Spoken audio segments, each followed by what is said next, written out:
যে সংগঠনের সম্পর্ক ছিল 1971, 1952, কেন আমাদের এই প্রাণের সংগঠনকে ধ্বংস করবে? কিসের জন্য? জননেত্রী শেখ হাসিনা তো আর বলেন নাই? মাসুম ভাইয়ের বক্তব্য থেকে আমার রক্তক্ষরণ হচ্ছে, আমার কান্না পাচ্ছে। কি সুন্দর সাজানো একটা দেশ এই কুলাঙ্গাররা ধ্বংস করে দিয়েছে। যারা ছাত্রলীগকে লেলিয়ে দিয়েছে তাদের প্রতি আমার ঘৃণা, চরম ঘৃণা। এদের ব্যর্থতার জন্য আজকে এই সরকারের জন্য এই সরকারের এই অবস্থা। আমি এদেরকে ঘৃণা করে দেখছি। এরা এরা আমাদের দেশের শত্রু, জাতির শত্রু, আওয়ামী লীগের শত্রু, ছাত্রলীগের শত্রু।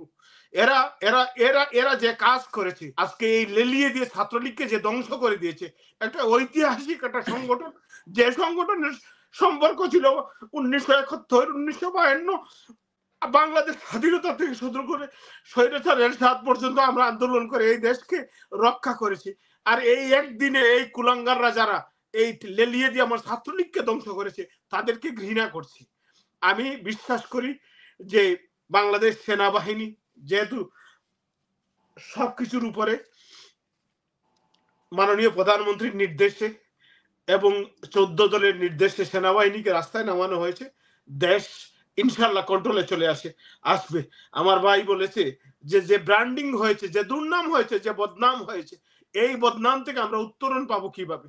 মানুষের মনের মধ্যে যে ঘৃণা ছড়িয়ে গেছে যে ছাত্রলীগ এই করছে, আসলে ছাত্রলীগ তো একজনও যায় নাই। ছাত্রলীগে কোথাও কোনো ছাত্রলীগের নাম ব্যবহার করা এটা এটা এটা হলো প্রথমত অন্যায়। কেন লেলিয়ে দিবে? কেন আমাদের এই প্রাণের সংগঠনকে ধ্বংস করবে? কিসের জন্য? জননেত্রী শেখ হাসিনা তো আর বলেন নাই যে ছাত্রলীগ যাও তোমরা গিয়ে এখানে মারপিট করো, এদেরকে উৎখাত করো। এটা তো নেত্রী বলেন নাই।